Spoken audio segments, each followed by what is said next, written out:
Bora lá, bora saber aqui os poderes do Kang.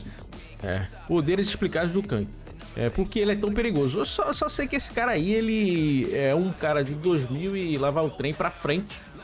E ele tava de saco cheio e porque tudo foi inventado, tudo já foi inventado, conquistado, e ele pegou, criou uma máquina do tempo e voltou lá pra o Egito Antigo, alguma coisa assim. E aí começou a dominar tudo de lá pra cá. Mas vamos ver se é isso mesmo, né? Isso é que eu ouvi falar. Vamos lá. Oi, eu sou o Gustavo Cunha e o vídeo de hoje é pra você que não tem muita familiaridade com os quadrinhos e fica curioso sempre que alguém diz que não vê a hora de ter o Kang, o Conquistador, finalmente tocando terror no MCU. Afinal de contas, por que diabos Kang é uma pessoa tão temida e por que a confirmação de que ele vai aparecer nos próximos filmes da Marvel deixou os fãs dos quadrinhos tão emocionados? É isso que a gente vai descobrir hoje. Mas antes de falar sobre isso, eu queria falar sobre a nossa nova parceira aqui do canal, a Tribe. Pra quem não conhece, a Tribe é uma escola de tecnologia que oferece um curso focado em desenvolvimento web, totalmente alinhado às habilidades mais requisitadas pelo mercado de trabalho. E o melhor de tudo, cara, na Tribe vídeo e se inscreve no processo de seleção para garantir a sua vaga no curso da Tribe. Mas corre, velho, porque as vagas são limitadas. Muito bem, cara, desde que Aquele que Permanece anunciou antes de morrer na série do Loki, né? Que uma versão mais barra pesada dele próprio apareceria, os fãs dos quadrinhos vêm aguardando ansiosamente pela chegada do primeiro e único Kang, o Conquistador. Muitas pessoas, como eu mesmo, acreditam que ele pode ser o responsável por levar sozinho uma ou duas fases da Marvel tranquilamente como grande vilão, causando estragos indescritíveis e virando a linha do tempo de cabeça pra baixo. Mas a grande questão para algumas pessoas é o que faz desse personagem alguém digno de ser o próximo grande vilão da Casa das Ideias. Quer dizer, o que faz de um mero viajante do tempo uma pessoa assim tão especial e uma ameaça tão grande para que ele seja apontado como substituto do Thanos como Big Bad nas próximas fases? Pois é, o que acontece é que desde que ele apareceu pela primeira vez na revista número 8 dos Vingadores de 1963, esse vilão seguiu ameaçando o universo Marvel em várias encarnações diferentes, cara, cada uma delas com as suas próprias habilidades, armas e motivações. Seja como o próprio Kang, como Ramatut, como Immortus ou como o Rapaz de Ferro dos Jovens Vingadores, existe uma característica que o personagem sempre traz, não importa qual for a encarnação dele. Nathaniel Richards é um cientista genial e foi justamente por isso que ele se tornou uma ameaça tão grande para a linha do tempo. As armas e os equipamentos que ele criou ou adquiriu são o grande diferencial desse personagem. Ele usa todas elas constantemente contra seus inimigos, contra seus aliados e às vezes contra si próprio. Muito bem, como eu acabei de dizer, a grande fonte dos equipamentos e invenções desse personagem é a própria linha do tempo, e a maioria das armas que o Kang usa vem de diferentes períodos de tempo que ele conquistou. Só pra você ter uma ideia, cara, depois de conquistar um mundo chamado de Cosmos, lar de uma raça extradimensional de criaturas parecidas com insetos, o Nathaniel Richards, o Kang, forçou os cientistas desse lugar a usarem um dos recursos naturais desse planeta, um tipo de pólen com propriedades únicas, para criar uma espécie de androide conhecido como o Homem Crescente. Acontece que o Homem Crescente era nada menos do que um Stimuloid, velho, que significa que ele tinha a interessante habilidade de mudar de tamanho conforme fosse necessário. Nos quadrinhos da Marvel, um Stimuloid absorve a maioria das formas de energia cinética dirigidas contra ele e, portanto, a energia não causa nenhum dano, né? Além disso, a absorção dessa energia estimula a manipulação rápida das células artificiais do Stimuloid, fazendo com que ele cresça significativamente em tamanho, com um aumento proporcional da força e da resistência. Ele pode ficar do tamanho de um prédio, cara, olha só, coisa fantástica. O grande lance, porém, é que o Stimuloid também é uma arma que pode ser extremamente portátil. Kang pode projetar uma forma desconhecida de energia com uma arma conhecida como o De-Energizador, que retira a energia dessa criatura, fazendo com que ela volte ao seu tamanho normal, que é o tamanho de um action figure qualquer, cara. Ele meio que desidrata o coitado do Stimuloid. Agora me diz que o Kang não é genial, cara. Ele pode guardar o Stimuloid dele na prateleira, junto com os Funkos dele, quando ele não estiver engajado ali num plano de conquista temporal. Kang é gênio. Mas é claro que o Stimuloid não é a única invenção fantástica do Kang, né? Ele também possui um dispositivo conhecido como a Esfera da Luz dos Séculos, que é um equipamento capaz de transportar várias pessoas ao mesmo tempo para a localização no tempo e no espaço em que o Kang estiver, ou para onde mais ele quiser quiser mandar essas pessoas, né? Essa esfera é capaz até mesmo de servir como um campo de confinamento para as criaturas que o Kang rapta das diversas linhas temporais. Esse equipamento apareceu pela primeira vez na revista número 69 dos Vingadores, quando Kang transportou os heróis mais poderosos da Terra até o ano 4000 depois de Cristo. Acontece que nessa época o Kang estava ali envolvido numa disputa com ninguém menos do que o Grão-Mestre, velho, e isso envolvia a vida da amada do Kang, a Ravonna Renslayer, que estava num estado de estase.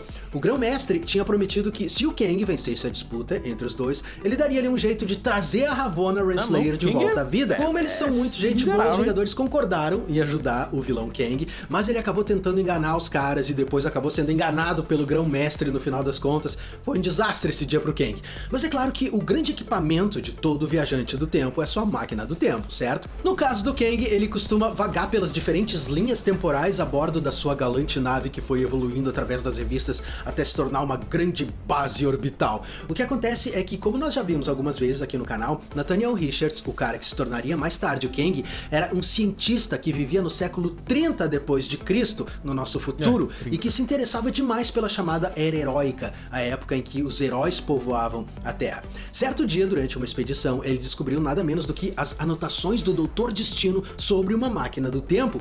Usando essas anotações como base e adicionando a tecnologia do século 30, ele conseguiu criar sua primeira máquina do tempo, uma nave que o Nathaniel prontamente disfarçou como uma esfinge, velho. O plano dele era voltar no tempo até o Antigo Egito para ver tudo com os próprios olhos e quem sabe, né, até trazer um souvenir ou dois de lá. O problema é que, como era um protótipo, o primeiro voo da esfinge do Kang não foi dos melhores e ao invés de aterrissar, ele acabou caindo no Antigo Egito. A nave sofreu avarias muito graves e o cara acabou preso naquela era, velho, porque não chegou a ser um grande problema, porque ele usou seus conhecimentos para conquistar toda a região e se tornar o grande faraó Ramatut. Algum tempo depois disso, o Nathaniel conseguiu finalmente consertar a sua nave e partiu para o Antigo Egito, deixando a carcaça da esfinge por lá como um símbolo do tempo em que ele governava como um deus. Sim, cara, no universo Marvel, a esfinge que tá lá no Egito e é visitada por milhares de pessoas todos os anos, né, que vão lá fazer selfies com ela, é na verdade uma carcaça abandonada, um adereço criado por um cientista do século 30 para impressionar o pessoal que vivia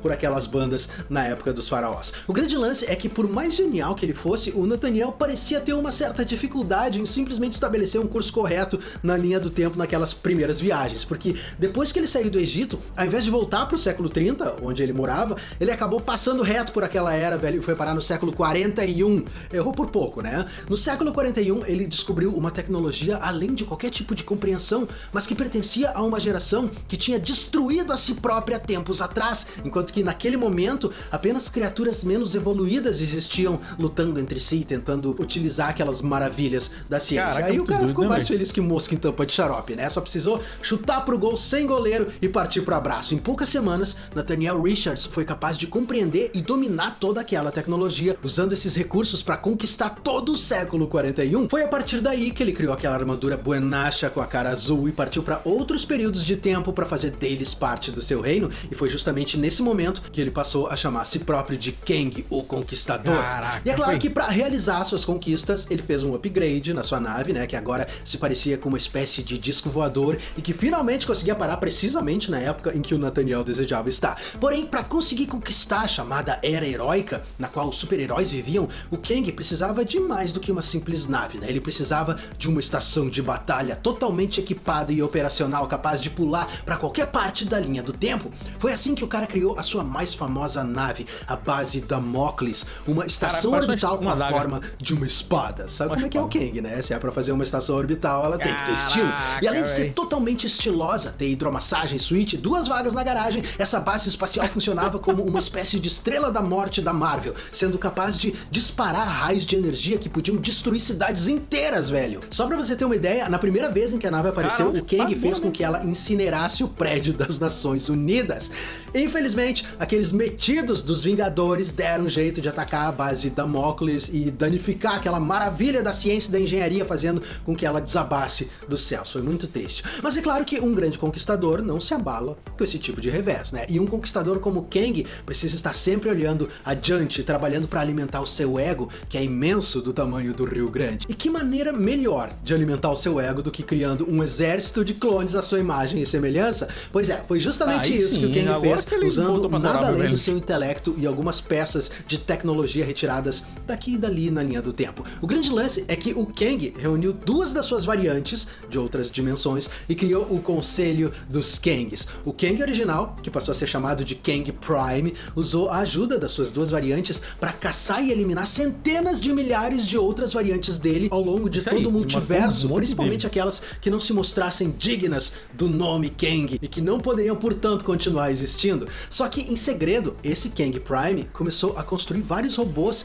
que eram uma cópia exata dele próprio e que seriam usados para governar as diversas épocas que o vilão original ia conquistando. Essas cópias eram muito fiéis ao Kang original, tendo os mesmos poderes e o mesmo nível de intelecto. Algumas dessas cópias foram inclusive enviadas para atacar os Vingadores, que simplesmente não conseguiam discernir um robô do Kang original. E eu também não preciso dizer para você, né, que uma vez que os objetivos dele foram alcançados, o Kang Prime matou as outras duas variantes dele que compunham ali o Conselho dos Kangs, e passou a trabalhar sozinho, sendo auxiliado pelos seus clones robôs. Nada mal, nada mal mesmo. Tudo bem, mas talvez a maior arma desse vilão seja a sua própria armadura, que, assim como a armadura do Homem de Ferro, traz uma série de opcionais incluídos, com a única diferença de que eles são coletados das mais diversas partes da linha do tempo. As manoplas que o vilão usa são especialmente perigosas quando colocadas para funcionar. Elas têm o poder de disparar raios concussivos com o mesmo poder de toneladas de dinamite. Elas também são equipadas com um dispositivo antigravidade que faz com que o vilão seja capaz de transformar objetos incrivelmente pesados em coisas extremamente leves, e a característica mais bacana dessas manoplas é a capacidade que elas têm de trazerem absolutamente qualquer arma de qualquer ponto do tempo diretamente para as mãos do vilão instantaneamente, velho, com um simples estalar de dedos.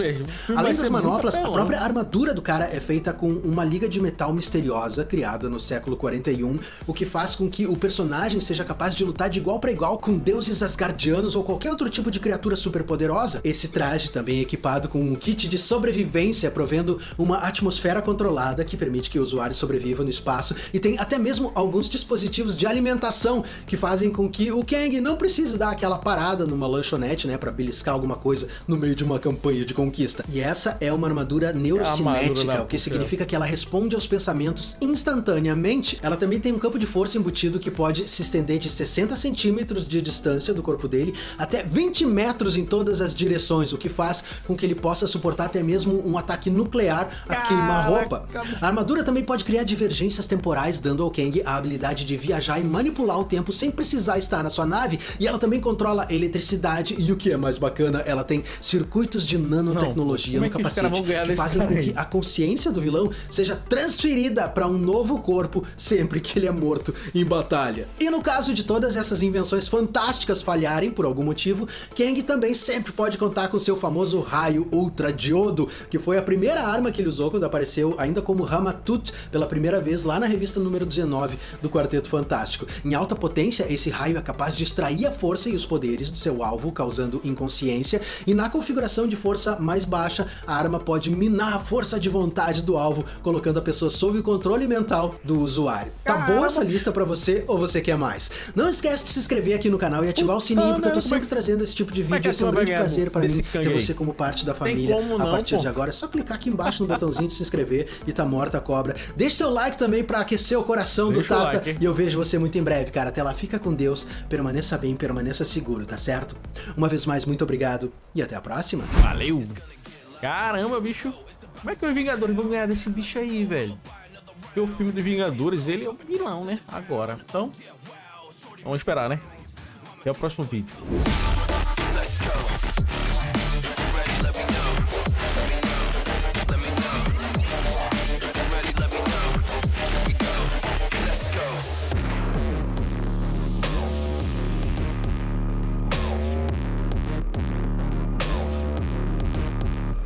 I got a